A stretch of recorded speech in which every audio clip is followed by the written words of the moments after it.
装，身腹黑信誉不良的修士，专门我去。清新道魔觉悟，连个毛头小子都能跟，哪怕2大圣地也会看出被我们打上3黑印的多久？西南，我这里都是正宗的先天真，能这么便宜出售先天？玩玩就得了，居然还上！看我的！眼力的人可不少啊！我决定。哎，说说规则。这可是从太古进片，其中掺杂着3样，售价20，一定要中啊！中了，第一个就是王道。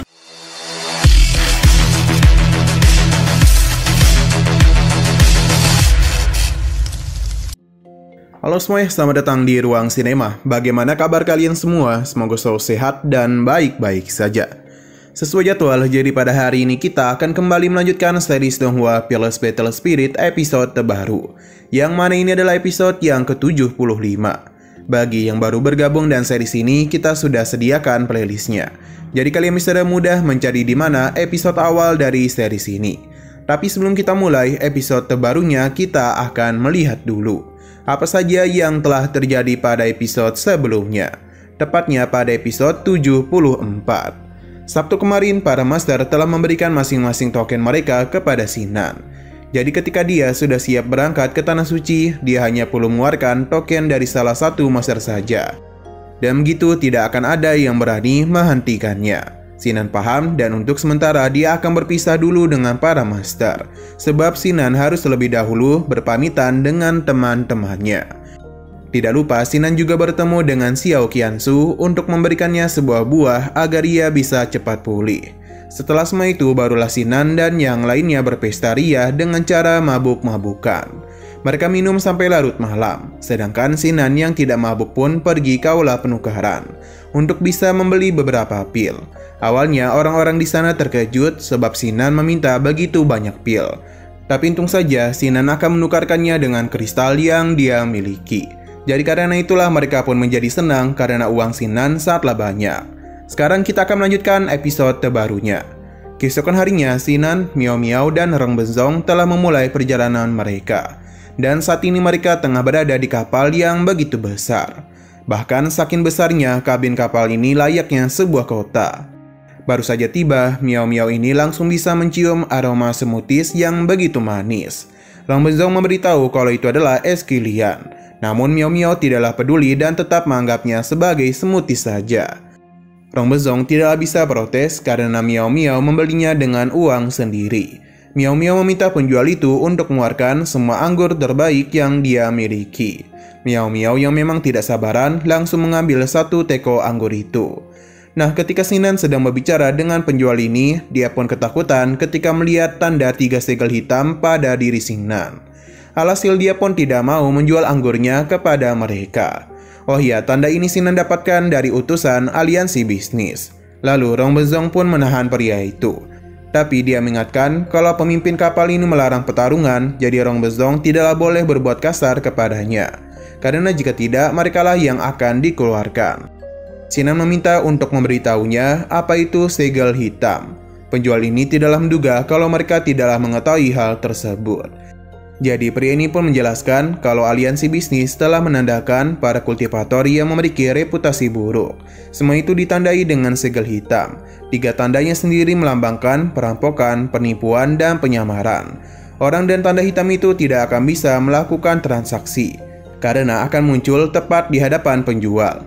Jadi orang yang berani menjual sesuatu kepada mereka akan disiksa oleh aliansi bisnis. Maka karena itulah tidak ada pedagang yang mau berbisnis dengan mereka. Sinan paham dan mencoba untuk melakukan sesuatu pada 3 segel itu. Berdasarkan apa yang Sinan ketahui, segel ini tidaklah berdampak buruk pada tubuhnya.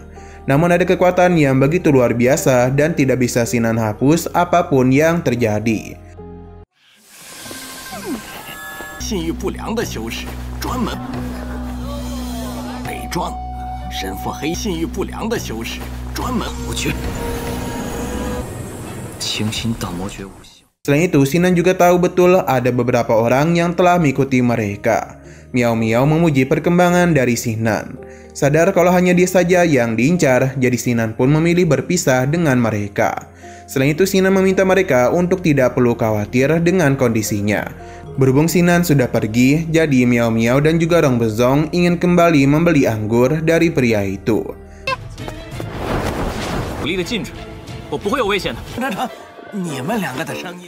Kembali kepada Sinan yang terus melarikan diri dari tempat ini. Namun kemanapun dia pergi, Sinan masihlah terus diikuti. Kita pun diperlihatkan dengan dua bayangan yang terus saja mengikutinya. Sinan pun menggunakan mata dewanya untuk mencari tempat yang aman agar bisa bersembunyi. Rencananya pun telah berhasil sebab dua orang yang sejak tadi telah mengikutinya kini telah kehilangan jejaknya. Mereka tidaklah menduga kalau Sinan bisa melakukan hal tersebut. Tapi meskipun begitu, dia tidak akan pernah bisa keluar dari kapal ini. Salah satu dari mereka akan melaporkan hal itu, sedangkan yang satunya akan melakukan pencarian lagi kepada Sinan. Ternyata sejak tadi Sinan hanya berada di belakang mereka.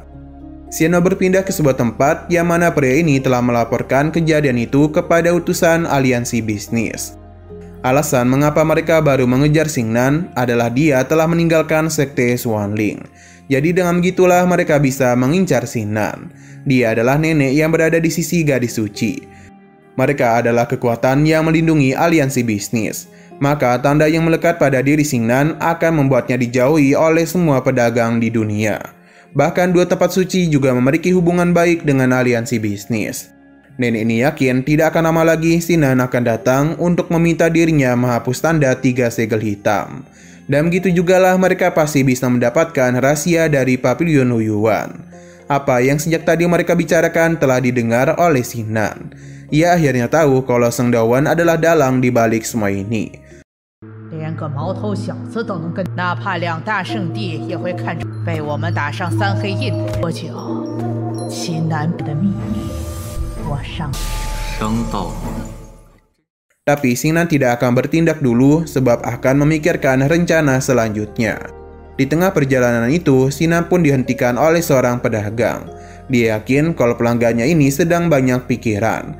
Jadi lebih baik dia itu membeli dagangannya saja, dengan begitu stresnya bisa hilang. Pria ini sepertinya bernama Si Makong. Ia mempersilahkan Sinan untuk melihat apa yang dia inginkan, karena barang-barangnya itu memiliki energi bawaan yang murni. Mendengar apa yang dia katakan membuat Sinan bingung, karena kualitas dari barang yang dia jual tidaklah begitu bagus. Namun kibawaannya terbilang cukup bagus. Jadi Sinan pun berencana untuk membeli beberapa senjatanya. Untuk harganya sendiri adalah 100 tel per potong. Sinan menjadi penasaran apakah energi bawaan memang dijual semurah itu. Jadi dia pun mulai berpikir kalau Si Makong berusaha untuk menipu dirinya. Mata roh Dewa Perang pun dia gunakan yang membuat Sinan bisa melihat tanda 5 segel hitam pada Si Makong. Yang berarti dia ini adalah pria berbahaya. Si Makong berusaha untuk membujuk Sinan untuk percaya dengan apa yang dia katakan, sebab harta-harta ini adalah asli. Namun Sinan mulai menyinggung Si Makong yang memiliki 5 tanda hitam. Ia penasaran apa yang terjadi jika aliansi bisnis mengetahui pria itu sedang berjualan. Si Makong mencoba untuk tidak mengakui hal tersebut dan meminta untuk tidak memfitnah dirinya. Si Makong sungguh tidak menduga dia akan ketahuan. Padahal Si Makong sudah menyembunyikan tanda ini dengan teknik kuno. Tapi bagaimana bisa pria di hadapannya bisa mengetahui hal tersebut? Hingga Si Makong menyadari kalau bisa saja pria ini memiliki kemampuan mata yang sungguh hebat. 我这里都是正宗的先天真，能这么便宜出手先天，是便宜到不可思议。到下狱这么多年，靠的就是他们会做出什么事？骗人啊！你诽谤我啊！ Si Makong pun menyimpan kembali senjatanya dan mencoba mengajaknya berbicara. Terlebih lagi, Sinan juga memiliki 3 tanda segel hitam, yang berarti Si Makong ini bisa dianggap adalah seniornya. Dia pun berencana mengajak Sinan untuk mencari tempat aman agar mereka bisa berbicara. Sinan tertarik dan akan ikut pergi bersamanya. Sebenarnya alasan Sinan tertarik karena Si Makong itu bisa menyembunyikan tanda hitam itu dengan baik. Jadi dia pun berencana untuk mempelajari kemampuannya. Akan tetapi Si Makong tiba-tiba saja berlari dan membuat Sinan terkejut. Sebab dia itu malah menabrak seorang pria yang terus saja mengoceh. Tapi Sinan segera menghentikannya sebab dia itu tahu kalau pria ini adalah Si Makong. Sinan pun semakin tertarik kepadanya karena dia itu mampu mengubah penampilannya dalam sekejap mata. Si Makong tidaklah menduga kalau kemampuan pria ini terlalu hebat. Pada akhirnya si Makong pun tidak bisa berbuat apapun lagi.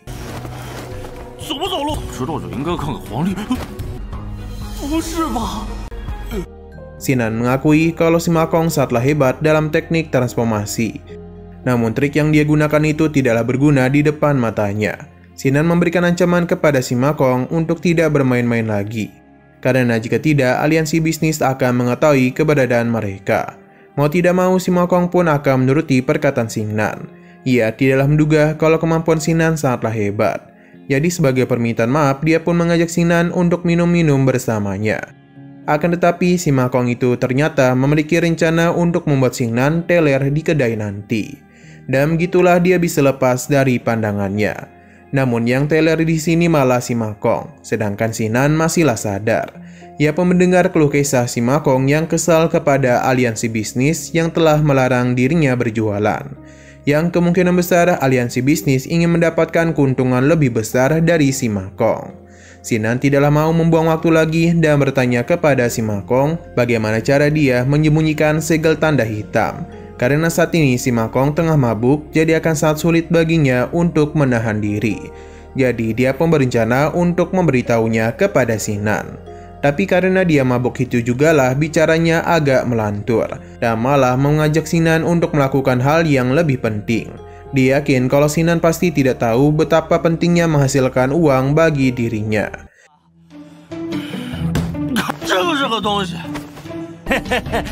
秦兄弟还是今天就喝到这儿吧，酒多少？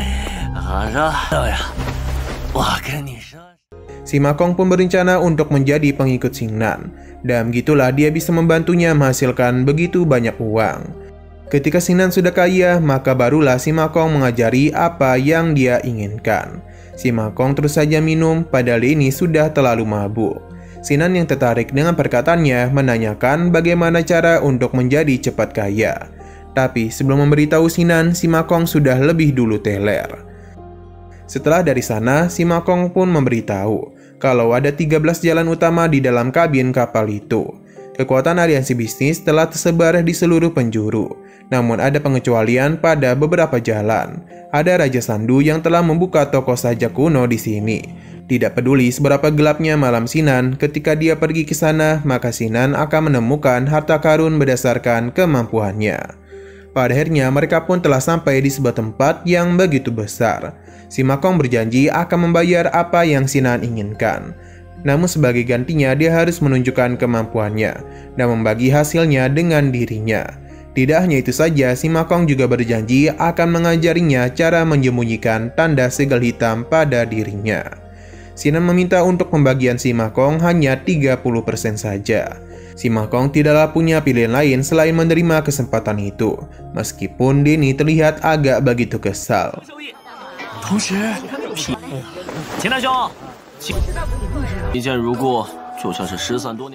Di dalam sana, Sinan bisa melihat ada begitu banyak barang-barang dijual. Namun sepertinya toko ini menyediakan barang gacha. Jadi jika mereka beruntung bisa mendapatkan hal yang bagus. Si Makong pun menenangkan Sinan karena tempat-tempat ini tidaklah curang. Bahkan rumor mengatakan kalau kotak-kotak itu memiliki 30 pecahan senjata kerajaan yang disegel. Tapi jika mereka tidak beruntung, maka yang ada mereka hanya akan mendapatkan barang busuk saja. Tempat ini sangatlah cocok bagi orang-orang yang ingin melatih kemampuan melihat mereka. Terlihat ada salah satu pria di sana yang begitu heboh karena dia sudah banyak menabung hanya untuk mendapatkan kotak ini saja. Orang-orang di sebelahnya pun agak kebisingan dan juga berharap pria ini mendapatkan barang yang busuk. Sinan pun mulai menggunakan mata dewanya, namun tidak ada satupun kotak yang menarik perhatiannya. Karena semua ini hanyalah barang sampah. Si Makong pun mengajaknya naik ke atas, namun Sinan tidak terlalu tertarik dengan barang-barang di situ dan terus berjalan. 玩玩就得了，居然还上！看我的！眼力的人可不少啊！我决定。Nah, ada seorang pria yang terkejut pasalnya tamunya itu bernama Sinan. Jadi pria ini pun ingin memastikan apakah dia bermagasin. Sinan membenarkan hal tersebut. Nah, berdasarkan aturan di tempat ini, maka tamu bermagasin harus membayar barang yang dibeli dengan harga 10 kali lipat. Si Makong tentu saja kesal karena bagaimanapun dialah yang harus membayarnya. Pria ini bernama Gu Yunfang, sang pemilik toko. Dia pun meminta maaf karena para tamu diperlakukan dengan adil, namun hanya orang yang bermagasin saja yang harus membayar sedikit lebih banyak. Sinan tidaklah mempermasalahkan hal tersebut. Keberaniannya pun membuat Gu Yunfang semakin tertarik saja kepada Sinan. Ia pun memberitahu kalau total ada 500 fragmen di lantai ini. Namun hanya ada 30 kotak saja yang berisikan pecahan senjata kerajaan. Dan juga ada 3 fragmen senjata kekaisaran. Semua itu didapatkan oleh seseorang yang telah berhasil melarikan diri dari tanah terlarang kuno. Setiap fragmen memiliki asal-usulnya sendiri. Harga asalnya adalah di angka 20. Namun itu dulu karena sekarang harganya adalah 220. 说说规则。这可是从太古进门片，其中掺杂着3样，售价20。 Setelah sebatang dupa berlalu, Sinan pun diperlihatkan dengan beberapa kotak yang telah dia pilih. Dia pun berencana untuk membeli 30 kotak ini secara langsung, yang membuat si Makong terkejut karena dia akan menggunakan seluruh tabungannya. Gu Yunfang pun mengambil uangnya dan sangat terkejut karena Sinan mau membayar dengan harga yang lebih mahal. Padahal kotak itu bisa saja barang sampah. Sinan tidak mau membuang waktu lagi dan akan membuka kotak pertamanya. Si Makong sangatlah berharap dengan kotak pertama itu. Baru saja dibuka, sebuah cahaya pun terlihat. Si Makong pun seketika menjadi begitu senang karena mereka berhasil mendapatkan pecahan bintang para raja.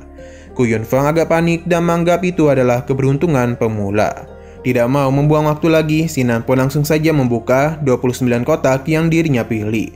Sinan pun membuka semuanya dan tentu saja kotak ini mengeluarkan cahaya yang sama seperti sebelumnya, yang membuat orang-orang di luar seketika saja terkejut, karena itu adalah bagian dari pecahan senjata kerajaan.